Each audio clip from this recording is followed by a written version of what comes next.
Bonjour Nicolas. Bonjour Anaïs. Bonjour à tous. Bonjour à toutes. Bienvenue à ce deuxième épisode de notre web-série sur la cybersécurité. Aujourd'hui, on va vous parler d'authentification. Donc ensuite, on vous parlera de la façon de s'identifier des mots de passe sur Internet, de la façon de sécuriser vos données.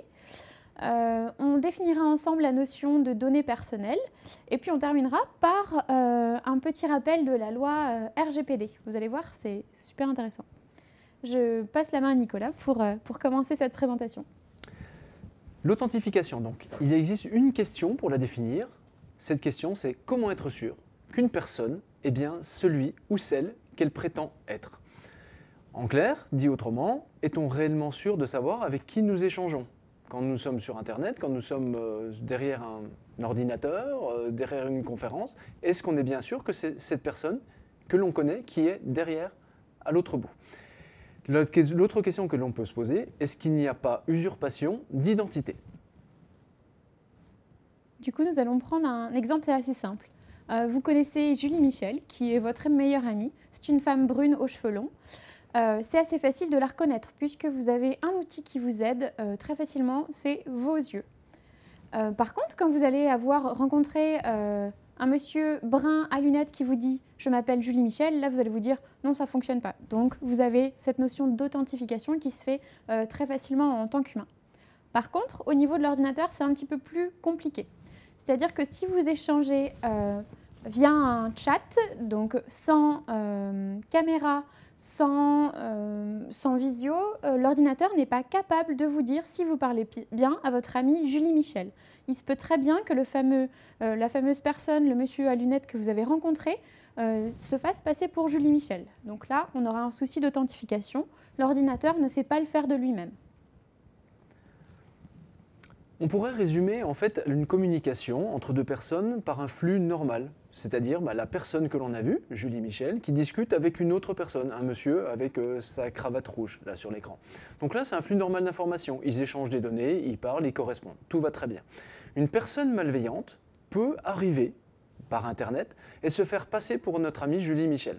C'est-à-dire que ce pirate dit à l'autre personne qui a la cravate « je suis Julie Michel », l'autre personne ne la voyant pas, elle va lui faire confiance, elle va penser que c'est vraiment Julie Michel.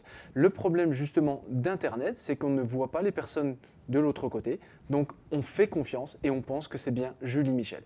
Donc dans notre cas, par rapport à notre schéma de principe, on voit que c'est une autre personne qui s'est intercalée entre une conversation normale de Julie Michel et du monsieur à la cravate rouge. En résumé, il est très très facile derrière un ordinateur de se faire passer pour quelqu'un d'autre. Si on n'a pas visuellement la personne en face en visio par exemple, on ne peut pas être sûr à 100% qu'on parle bien à la personne à qui l'on croit parler. En fait, on va pouvoir se poser deux questions. Doit-on donner les informations personnelles sur messagerie ou sur les réseaux sociaux? Et doit-on donner son mot de passe à l'employé de banque qui vient nous le demander par messagerie? Je peux vous dire tout de suite, la réponse est non. Mais on va vous expliquer pourquoi dans la suite de cet épisode. Quels vont être les moyens que l'on est capable de mettre en œuvre pour nous identifier sur Internet? Alors, il y a très longtemps, de nombreuses années, on va dire 25 ans, ce n'est pas le bout du monde, mais en informatique quand même, il y a 25 ans, Internet arrivait, et tout au début, les gens utilisaient des pseudos. Il n'y avait même pas besoin de mot de passe pour aller sur Internet. Vous aviez votre pseudo, et vous appelez Toto par exemple, et vous alliez sur Internet, et personne ne vous demandait quoi que ce soit. Tout allait très bien. Puis des sites sont apparus et ces sites ont nécessité une authentification, savoir est-ce vraiment vous qui étiez derrière. Donc pour arriver à s'authentifier, la technique qu'avait utilisée à l'époque, c'était un couple identifiant mot de passe. Vous aviez un identifiant, vous aviez un mot de passe et c'est l'ensemble de ces deux informations qui étaient importantes. C'était très difficile à trouver au début pour la simple et bonne raison que l'identifiant utilisé, ça pouvait être n'importe quoi. Voilà, par exemple, mon identifiant que j'utilisais, c'était n'importe quoi. Et le mot de passe, c'était un mot de passe. Donc la personne, il fallait qu'elle trouve la manière dont vous étiez identifiant et le mot de passe que vous aviez utilisé. C'est très, très compliqué. Avec donc, de plus en plus de sites ont nécessité une authentification et que vous ayez besoin d'un identifiant et d'un mot de passe. Pour faciliter la vie des gens, les concepteurs de ces sites ont demandé à ce que vos identifiants soient en fait vos adresses de messagerie. Donc le couple qu'il fallait trouver avant à la fois l'identifiant et le mot de passe est devenu plus simple à trouver puisqu'on connaît déjà votre identifiant. C'est facile de connaître votre adresse de messagerie. On connaît souvent l'adresse de messagerie de son voisin, des personnes autour de nous. Donc il n'y a plus que le mot de passe à trouver. Et comme le couple n'est plus un couple au niveau sécurité, il n'y a plus que le mot de passe à trouver. eh ben, en fait, cette technique-là, pour vous protéger, est devenue très vulnérable aux usurpations d'identité et elle ne garantit plus que vos données sont vraiment protégées. Ouais. Donc désormais, comme on vient de le voir, sur chaque site, on va vous demander de créer un identifiant et un compte. Il n'est pas rare aujourd'hui pour des personnes qui sont actives sur Internet, des personnes qui ont l'habitude d'acheter, de voyager, de se déplacer ou de rencontrer des gens sur Internet, d'avoir une cinquantaine de comptes et autant de mots de passe. Comment on est capable de gérer tout cet ensemble d'identifiants et de mots de passe? Parce que est-ce qu'on va utiliser un seul mot de passe et un seul identifiant pour tous les comptes? Est-ce qu'on va en prendre un avec une variante? Par exemple, un mot de passe qui s'appellerait Toto. Est-ce qu'on va lui dire sur ce site-là, c'est Toto 21, sur ce site-là, c'est Toto 22, etc. Est-ce qu'on va utiliser des mots de passe tout simples, type AZERTY123? Est-ce qu'on va utiliser d'autres mots de passe, type Petit Lapin 21? Est-ce qu'on va mettre nos mots de passe pour s'en souvenir, des mots de passe compliqués, mais avec un post-it sous le clavier? Toutes ces questions-là sont importantes pour savoir comment gérer nos identifiants et nos mots de passe. Ce qui est sûr, c'est que pour avoir un mot de passe robuste, il faut qu'il soit complexe. Parce qu'effectivement, tout ce qui est complexe est beaucoup plus dur à infiltrer, à craquer. En fait, ces recommandations-là qu'on va vous donner par la suite, ça fonctionne avec une clé Wi-Fi, ça fonctionne pour sécuriser votre compte bancaire, ça fonctionne pour sécuriser vos comptes sur les sites marchands où vous allez enregistrer ou utiliser votre carte bancaire. En fait, il y a une règle assez simple.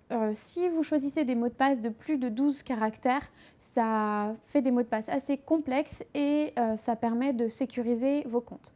L'idéal, c'est d'utiliser différents types de caractères, c'est-à-dire des majuscules, des minuscules et des caractères spéciaux. Ensuite, c'est à vous de décider où mettre vos majuscules, où mettre les minuscules et où intégrer vos caractères spéciaux et les chiffres. On peut aussi se dire qu'un bon mot de passe peut découler d'une phrase. Vous allez voir dans l'exemple juste en dessous. On peut utiliser la méthode phonétique. Par exemple, on va prendre la phrase « J'ai acheté 8 CD pour 100 € cet après-midi ». Vous voyez à l'écran que ça deviendra un code qui, quand on le lit phonétiquement, on a bien exactement la même phrase. Et c'est quelque chose d'assez facile à retenir. Ensuite, on a la méthode des premières lettres. On va prendre une citation au hasard. Par exemple, un tien vaut mieux que deux, tu l'auras. Et exactement de la même façon que le précédent code, vous voyez que vous pouvez lire la phrase à travers ce code. Mais on peut aussi utiliser une structure commune. C'est-à-dire que si vous naviguez sur plusieurs réseaux sociaux, vous estimez que pour les réseaux sociaux, vous avez un mot de passe avec un tronçon commun et vous y ajoutez autre chose en fonction de chaque réseau. Par exemple, votre film préféré, c'est La Guerre des Étoiles. Donc vous allez utiliser un code qui permet de vous rappeler que c'est La Guerre des Étoiles et vous y ajoutez par exemple pour Facebook le nom de votre chanteur préféré, Michael Jackson. Vous allez voir que vous avez le mot de passe qui s'affiche en dessous, sur votre écran. Donc vous voyez qu'on peut avoir des façons assez simples de retenir des mots de passe et en même temps d'avoir des mots de passe très sécurisés. Bon, je vais vous donner quelques chiffres sur la sécurité des mots de passe et les pirates. On se rend compte que 80% des fuites de données en entreprise sont causées par des mots de passe faibles ou volés. Autant vous dire que 80% des fuites de données en entreprise sont causées par des humains, puisqu'on est responsable des mots de passe qu'on sécurise ou qu'on ne sécurise pas. On se rend compte qu'il faut aujourd'hui 52 secondes, ce qui n'est quasiment rien, à un pirate pour usurper un mot de passe de 8 caractères, même si le mot de passe est aléatoire, alors qu'il faut 11 minutes pour un mot de passe qui inclut des chiffres. Donc dès que vous allez complexifier votre mot de passe avec des chiffres, des caractères spéciaux ou des majuscules, vous allez donner beaucoup de fil à retordre à ces pirates et ils vont peut-être abandonner l'idée de pirater vos comptes. Voilà, je laisse Nicolas vous expliquer par quels moyens on peut s'authentifier. Alors on l'a vu, l'authentification pose problème si c'est juste un identifiant et un mot de passe. Pourquoi? Parce que, Anaïs vient de vous le montrer, un simple mot de passe, il est facilement craquable et les pirates vont rapidement le trouver sur Internet. Donc pour essayer de pallier cette faiblesse, des techniques ont été mises en œuvre. Alors on va en présenter quelques-unes, des anciennes pour commencer, qui n'ont pas vraiment marché et on va voir pourquoi. Ça peut être une liste de codes ou de mots de passe qui peut être envoyée par un organisme. Exemple, votre banque vous envoie un papier sur lequel il y a un tableau avec des colonnes et des lignes. Et dans ces colonnes et des lignes, vous allez trouver un code. Quand vous allez vous connecter à votre banque pour faire un virement ou pour ajouter un bénéficiaire pour un virement, par exemple, eh ben, votre banque va vous dire « Donnez-nous le code qui est dans la colonne C4 ». Si vous n'avez pas votre papier avec vous, vous ne pouvez pas faire votre virement, ce qui peut être embêtant. Maintenant, est-ce que vous avez envie d'avoir toujours ces papiers avec vous? Je ne suis pas vraiment sûr. Après, a été inventé les cartes à puce. Les cartes à puce, c'est exactement comme une carte bleue, sauf que ce n'est pas un moyen de paiement. Ça nécessite une petite calculatrice. Vous insérez la carte à puce dans la calculatrice, vous tapez le code PIN de votre carte à puce, et quand vous connectez à votre banque, elle va vous demander de dire quel est le grand chiffre à 8, 9 ou 10 caractères ou chiffres qui va être indiqué à l'écran. Il va falloir le taper et que ça soit vérifié par l'ordinateur. Donc pareil, ça nécessite d'avoir la carte à puce avec vous, ça nécessite d'avoir la calculette avec vous, ce qui est effectivement compliqué. Ensuite, il y a les clés USB. Les clés USB, c'était une petite clé USB que vous insérez dans votre ordinateur et quand vous appuyez sur un bouton, il vous donne une suite de chiffres et cette suite de chiffres, il va falloir la mettre à l'écran sur le site qui vous le demande. Donc on voit la problématique de ces trois techniques, c'est d'avoir soit la carte à puce, soit la clé USB, soit la liste de codes ou de mots de passe avec vous. Et la plupart du temps, les gens, comme on est devenu nomades, n'ont pas ça avec eux parce qu'ils l'oublient, parce qu'ils n'y pensent pas, et puis parce que ça fait des choses à transporter qui sont inutiles. Donc d'autres techniques pour nous authentifier ont émergé. Ces techniques, on commence à les voir apparaître de plus en plus. C'est par exemple l'empreinte digitale. Il y a beaucoup de téléphones, de tablettes aujourd'hui qui nécessitent votre empreinte digitale pour démarrer. Ça marche aussi avec la rétine. Ça marche aussi avec une signature manuscrite. Vous insérez votre signature et l'ordinateur va vérifier qu'elle ressemble à celle que vous avez l'habitude de taper. Ça peut être aussi une reconnaissance par la voix, même si cette technique n'est pas évidente, parce que si un jour vous avez perdu la voix ou si vous êtes enroué, etc., ça ne fonctionnera plus. Et puis une des dernières techniques qui est beaucoup utilisée maintenant sur les derniers téléphones, ça va être une reconnaissance faciale. Donc ces techniques-là, elles sont basées cette fois-ci sur des paramètres biométriques de votre physique. Donc ça, c'est sûr que vous avez généralement vos doigts et vos yeux avec vous. D'autres facteurs d'authentification vont apparaître. La géolocalisation, par exemple. Là, on va se dire, vous êtes sur votre ordinateur, vous êtes en France, vous êtes à Dijon, et en même temps, on va vous demander une authentification. On va s'apercevoir que votre téléphone est à Dubaï ou en Russie. On va se dire, il y a un problème quelque part. Vous ne pouvez pas être à deux endroits en même temps. Donc la géolocalisation va pouvoir nous aider à nous protéger et à vérifier qu'on est bien à l'endroit où on est censé être. Il existe aussi quelque chose qui apparaît, qui est le profilage comportementale. Cette technique, elle va étudier un petit peu votre comportement sur Internet, sur ce que vous avez l'habitude de voir, d'acheter. Et en fait, si tout d'un coup, vous avez l'habitude d'acheter des éléments à 3, 4, 5, 10 euros régulièrement, et si tout d'un coup, vous achetez une montre à 5 000 euros ou un manteau à 2 000 euros, ça va être quelque chose de spécifique pour lui. Et l'ordinateur va en fait demander une autre vérification pour être vraiment certain que c'est vous qui avez demandé à acheter cet élément-là. On a une technique qui est en train de prendre une place très importante dans notre vie numérique, c'est la double authentification. Vous la connaissez sans doute sous trois formes. Alors l'envoi simple d'un mail sur votre messagerie, l'envoi d'un SMS sur votre téléphone, mais vous le voyez de plus en plus, et notamment avec les smartphones. Par exemple, si vous souhaitez, on va prendre l'exemple d'une application bancaire. Vous souhaitez vous connecter à votre application bancaire pour surveiller l'état de vos comptes ou faire un virement. On va vous demander soit de vous loguer avec un code ou une empreinte digitale, ou alors même avec le Face ID, enfin la reconnaissance faciale de votre téléphone, puis ensuite de vous connecter à votre compte avec un numéro qui le protège. Donc vous voyez, là on a la notion de double authentification. C'est quelque chose qui est de plus en plus développé dans la banque et qui va se développer au niveau européen ces prochaines années. Au-delà de l'authentification, on voit que de plus en plus, on associe à nous-mêmes des données, des ressources et une réputation.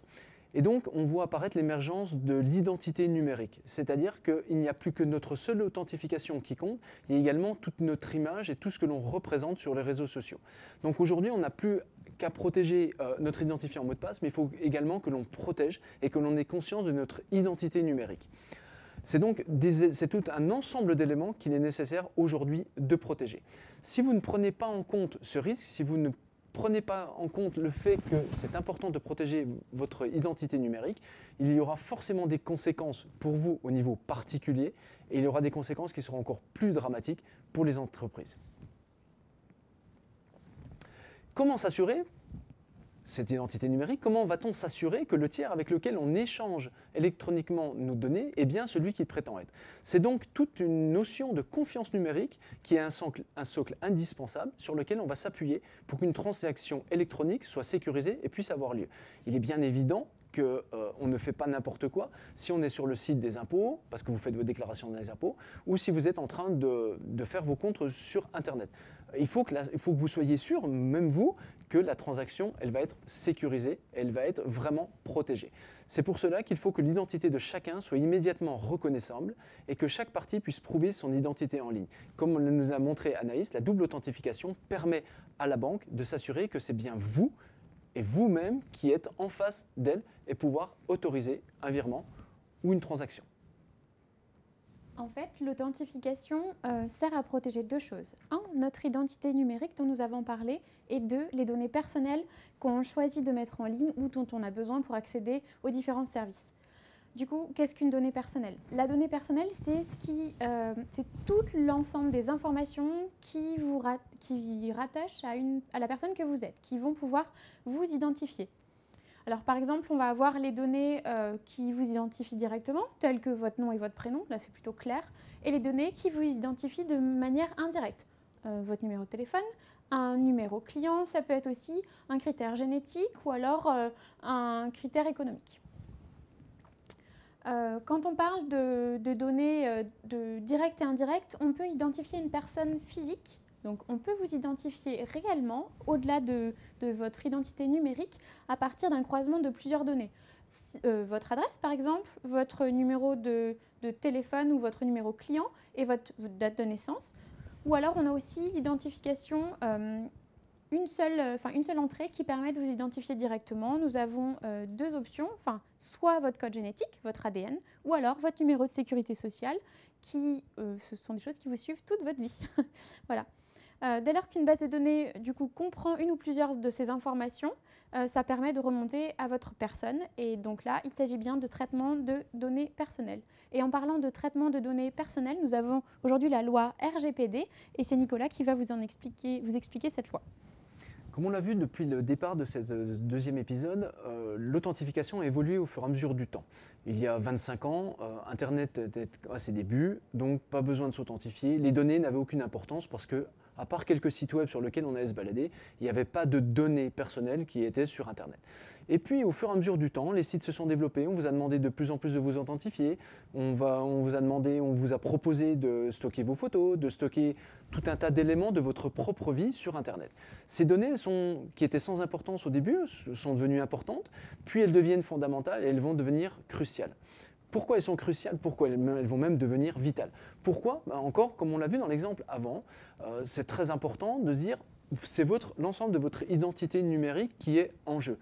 C'est vous qui faites une transaction bancaire, c'est vous qui achetez des éléments sur Internet, donc c'est vous qui devez être derrière. Donc vos données, elles sont fondamentales. Ce sont vos photos qu'on va utiliser, ce sont des éléments de votre vie qu'on va utiliser.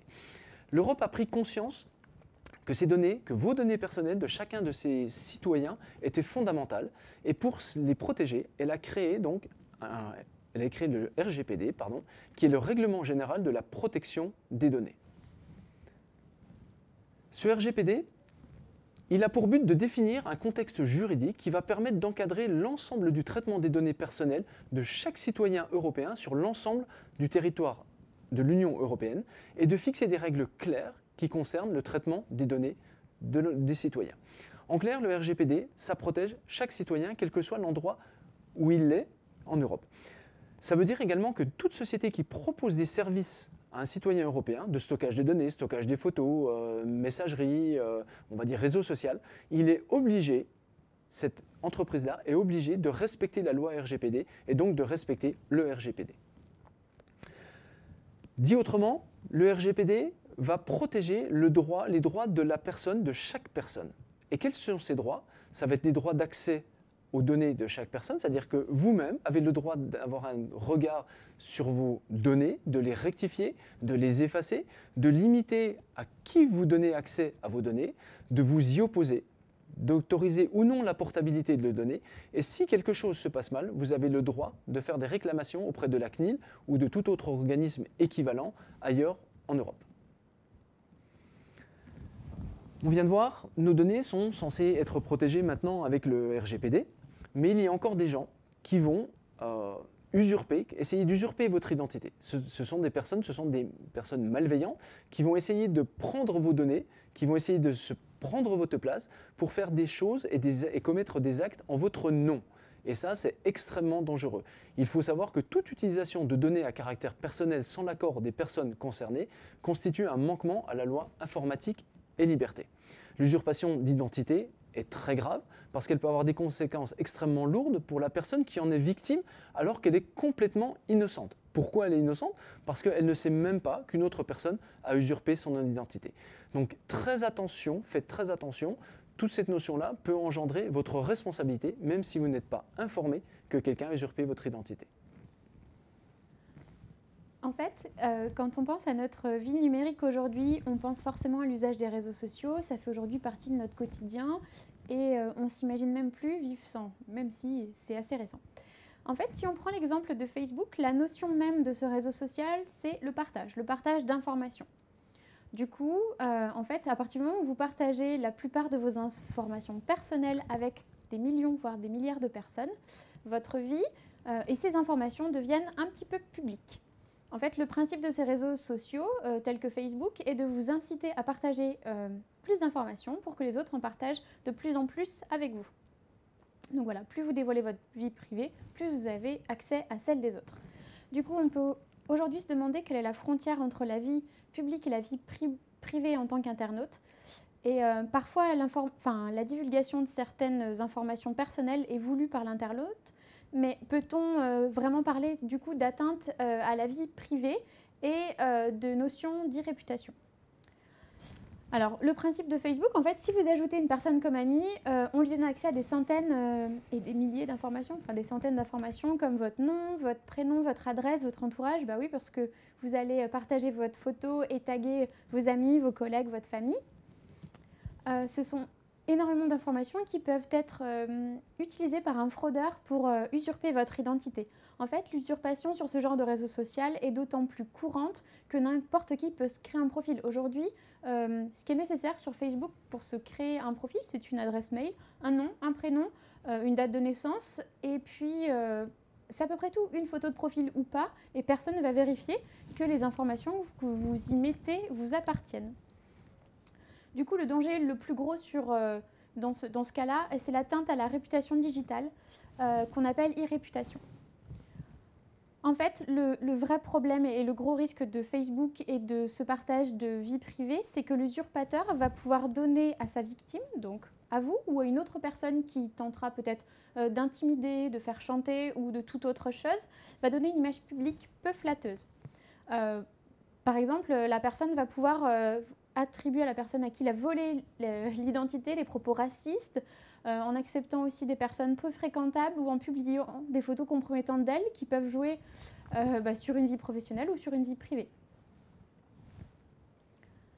Le problème, c'est que d'un point de vue judiciaire, si on usurpe votre identité et qu'il y a des méfaits qui sont commis avec cette identité qui est la vôtre, c'est vous qui en êtes responsable. Aujourd'hui, c'est difficile de prouver... Enfin, aujourd'hui, aux yeux de la loi, ce sera à vous de prouver que vous n'avez pas écrit ou que vous n'avez pas dit ou que vous n'avez pas posté ce qui vous cause du tort aujourd'hui. Mais c'est assez difficile puisque... c'est-à-dire que la personne qui s'est créé un profil peut tout autant que vous dire « bah non, c'est moi, si on reprend l'exemple de Julie Michel, c'est moi la vraie Julie Michel », alors que vous êtes la personne qui s'appelle vraiment Julie Michel dans la réalité.